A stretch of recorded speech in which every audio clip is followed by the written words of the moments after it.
Hi guys, so what's been happening lately? Well, I've had a couple of sessions out on the pike but with no good, and I've just recently been out catching some Zander, and we have decided not to make any more Zander videos for the reason being the Zander is a very fragile species, but a lot of people don't want them in the waters, and people fear that if people know where the Zander are, that people will come and electrofish them and take them away, which is understandable.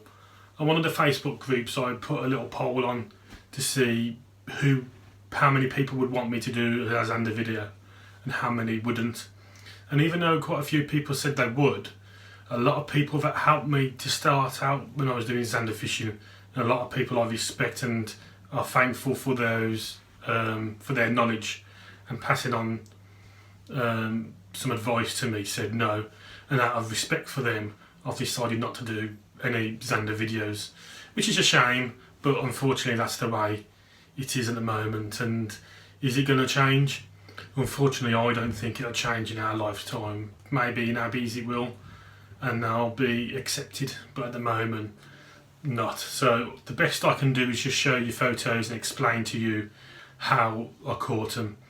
So I went down to a canal and I was planning on fishing one part of the canal, but when I got there it was so muddy and I only had my walking boots on. If I had my wellies it would have been fine.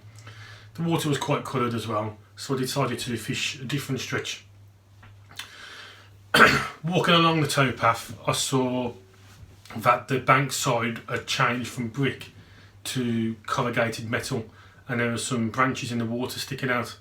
So I put on a small Spro Urban Prey white and gold little shad, put it down there and got a real nice thump, and the first Zander was on the bank, which was quite nice. I also met a chap down there that recognised me from the videos. I didn't get his name, but he was such a nice chap, and we had some nice minutes talking to each other, and he was talking about a nice one that he lost, and he was using these skirted jigs, and I liked the way that he was describing it.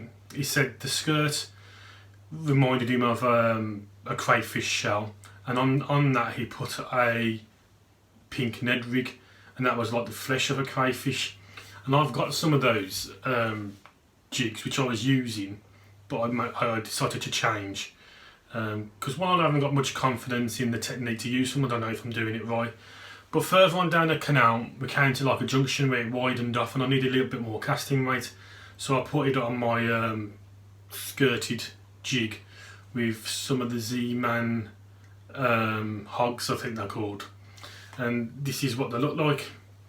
So you've got all this orange, and on the bottom all that sprays out, and as this is floating it just stays there.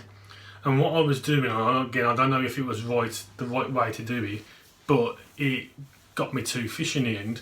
I was just pulling it along the bottom, letting it rest for a little bit, pulling it along the bottom, and to my surprise I got two sharp taps on the rod, and I struck into what ended up being the biggest Zander of the day.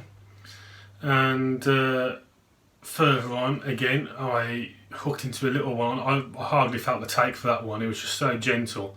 I was just reeling in and the line was going another way. But it was a nice trip in the end, catching Zander on two lures I've never used before, and using the skirted jigs and using a technique which I've never used before. So I'll include a little video now of how I retrieve a little bit. You gotta excuse the video, I was doing it with one hand. Maybe someone more experienced can tell me if that's the right or wrong way to do it. So as you can see I'm just tapping the rod just to put it along the bottom and resting it for a bit. Here I'm just taking up the slack with the one hand and then doing it again, and that's how I was fishing it. So as you can see how the skirt flays out on the bottom and with the hog standing up, and then so all I was doing was just jigging it across the bottom like that, letting it rest. And of course the flow of the water will make the hog move as well. So like I said, I don't know if I'm doing it right, but it got me some bites. That looks quite good. I think the only thing I could probably change is doing it slower, because a lot of people say the slower the better for the Zander. So you move it, let it rest, move it, let it rest. And that's what it was like. Also, I have managed to get myself a new job, which takes me off nights and puts me back on days, and it's in within a school, which I'm happy about. Unfortunately, it means that my fishing time will be less, so the videos will still be doing them, but they'll be fewer than what they have been. But it does mean I'll be fishing mainly most Sundays with Adrian again, which will be good. And one last little word about this virus that's going around.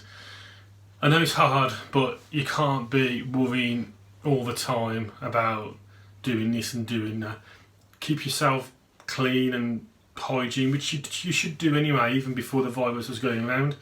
And fishing is a great sport during this time. You're away from people, you're in the fresh air, so it's like a win-win for us, really. But just use precaution and, you know, keep yourself clean, really, and I hope everyone's okay. Again, if that bloke who I met on the canal bank watches this, it was a pleasure meeting you. It's just a nice chap. I hope you managed to get a couple in the end. Yeah, so that's it. So until next time, tight lines. One of the Zander's most adorable features is that dorsal fin. Just look at that. Just look at the colours and the patterns. Absolutely beautiful.